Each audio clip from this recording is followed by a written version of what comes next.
If you're pulling in multiple six figures but growth has ground to a halt, this video is for you. You have hit the ceiling that every service-based business hits at this stage, and most founders don't realize there are 5 specific things that need to change before momentum comes back. I'm going to walk you through all 5, and I'll also show you the hidden pattern that keeps you stuck, why your current strategy stops working at this point, and the one shift most founders skip that quietly sabotages the other 4. Hi, I'm Thea. I'm a CFO, a founder, and I've spent years studying what happens when businesses hit this exact wall. At this point, you've built something real. You've got revenue coming in. There's a team. Clients are happy. But somewhere along the way, things stopped feeling good. You're now busier than ever, but revenue won't shift. The team needs more from you, not less. And every day feels like you are running just to stand still. It's not a stretching, exciting kind of hard anymore. It's the, could somebody please stop the bus? I'd quite like to get off now kind of hard. Here's what I've learned after working with hundreds of businesses at this stage. The problem is that what got you to this point genuinely won't get you to the next. 6-figure businesses need a completely different operating system to 7-figure ones. And until you make these 5 shifts, you'll keep hitting the same ceiling just with more stress. Let's walk through them. And just a quick note before we do, we're actually going to come back to the first shift at the very end, because once you see how the others connect, you'll understand why the first one makes everything else possible. So starting with the second shift, this is all about alignment. So why does growth actually stall at 6 figures? The first reason is something that almost nobody talks about. It is completely normal to reach this stage of business and realize you don't fully recognize what you've built. You look around at your business and think, I'm actually not sure I ever set out to get here. This happens to nearly every founder at some point. So if you're quietly wondering what the hell you did wrong, you didn't, and it's not just you. Here's what happened. As the business grew, you followed the next opportunity. You said yes to the next client, kept things moving, and without realizing it, you ended up somewhere that doesn't feel great anymore. So at this stage, you're now getting pulled in lots of different directions. You're saying yes to things that don't really fit because they pay or because you can. And even though the business looks successful from the outside, it feels quite fuzzy on the inside. That's what happens when decisions stop being guided by where you truly want to end up and start being driven by short-term necessity. And that's why growth stalls. Because without alignment, you're spending energy in too many directions and none of them build real momentum. This shift is about zooming back out and remembering what you're actually building and why. To get started with this, ask yourself, what kind of business do I want to be leading in 3 years' time? And does my current model, pricing, and workload take me there or away from it? Once you're clear on that, strategy becomes far simpler. You start saying yes and no with confidence instead of from a place of fear. And you start moving with focus again, not speed for speed's sake. This helps us amplify the magic that happens with the next shift, which is leverage. When growth slows down, the natural instinct is to do more. Add another offer, another channel, another project. But here's what I see over and over. The issue with growth at this stage isn't too few things, it's actually too many. You're spreading yourself so thin that nothing gets the attention it needs to really work. And because you're trying to be everything to everyone, your positioning gets blurry. That's why growth stalls. Ultimately, you've lost your edge, that thing that makes you stand out in a noisy market, that thing that makes you exceptional. This shift is about doing less better, concentrating your time, your proof, and your resources around what actually moves the needle for your business. That means narrowing into your true edge, uncovering that transformation you deliver best and aligning it with the people who value it most. And here's the critical bit. You don't want to do this work based on what you think, but what your clients are actually saying themselves, which means setting your assumptions aside and doing effective client research to understand their point of view and where you should double down. Then building proof around that focus and sharpening your positioning. This is what enables you to stop trying to convince people and start attracting the right ones naturally. At your stage of business, you're already doing something incredibly well. You don't grow a business to 6 figures without that. You just need to nail down what that is and make it do the hard work for you. Become the absolute no-brainer for that thing, for those people. That's what creates calm scale, not busier, more stretched teams, but scale through stronger leverage. Once you have that, this 4th shift is the one that truly changes everything. Real talk. The fourth reason growth stalls at this stage is that everything still runs through you.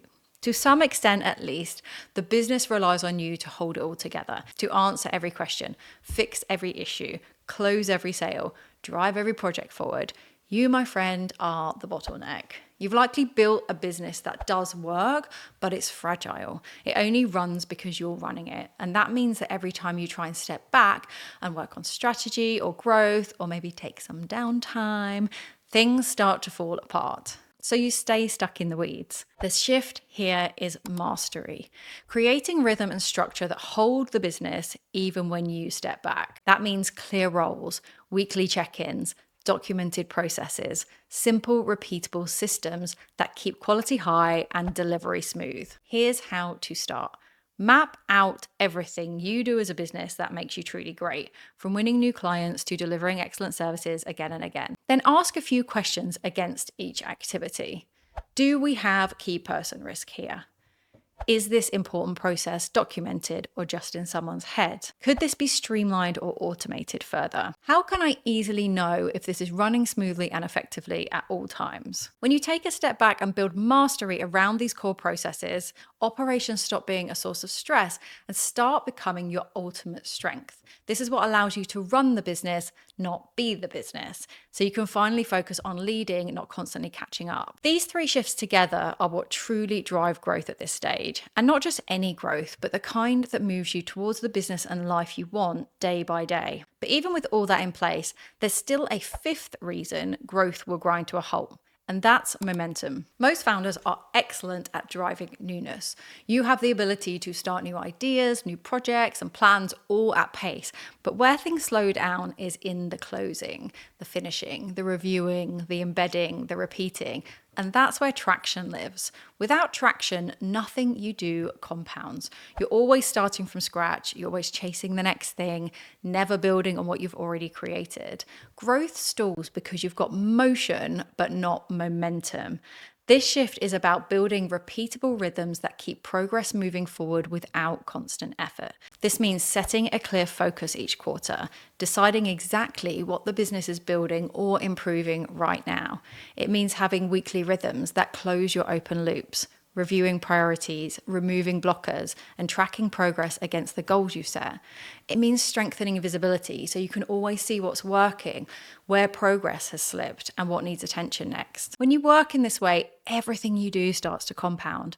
Your team keeps getting stronger, projects finish, sales follow-ups actually happen, marketing doesn't stall when you're busy. The energy of the business steadies and growth starts to feel predictable rather than spiky. Momentum never comes from more hustle. It comes from building a rhythm that does the heavy lifting for you, where loops open and close smoothly and progress becomes the natural state of things. So we've covered 4 reasons why growth stalls at 6 figures: misalignment, limited leverage, being the bottleneck, and struggling momentum. But there's one more reason, and the reason it has to come first is that it's the one that makes all the others possible to fix. And that is capacity. Right now, you are probably at capacity. Every day is back to back, calls, clients, messages, decisions. So when I say you need to create some space, it probably sounds unrealistic, maybe even a little bit irresponsible. But here's the inescapable truth. You can't grow from a place of overload. When your capacity is maxed out, there's no room for strategy, creativity, or leadership, which means there's no room for fixing your alignment, your leverage, your mastery, or your momentum. This is why growth stalls, not because you're not working hard enough, but because you're not personally creating enough space. And until you fix this, everything else will stay stuck. This shift isn't about working less for the sake of it. It's about creating enough space to think clearly again. Start by aiming to protect half a day a week, where you switch off from delivery and ops completely and reconnect to the bigger picture. By far, the most effective way to do this is track your time for a week or 2 and then get brutal about what you should delegate or drop. And while you're at it, strip out what drains you, double down on what restores you, and bring back some structure that supports your very unique energy, not fights against it. I know we are all used to the relentless drumbeat of hustle culture, but capacity isn't a luxury. It's the oxygen that allows every other shift to happen. Without it, you will stay stuck at 6 figures, working harder, feeling worse, and wondering why nothing's changing. With it, everything else becomes possible. So those are the 5 shifts. Capacity, creating the space to think and lead. Alignment, reconnecting to your North Star. Leverage, focusing on what truly works. Mastery, building systems that run the show. And momentum, maintaining calm, consistent growth. Together, they form the calm operating system, aka the path from overloaded operator to calm scaling leader. Take a moment to notice which of these feels most urgent for you right now. Which one is quietly holding everything else back? If you want to go deeper on this, I write about it every week in my newsletter, Faster, Slower. It's where I share the frameworks and insights I'm using with founders to build businesses that scale without burning out. You can join through the link below. Once you start building your business the calm way, growth doesn't just happen faster, it feels better too. And that's very much what I want for you.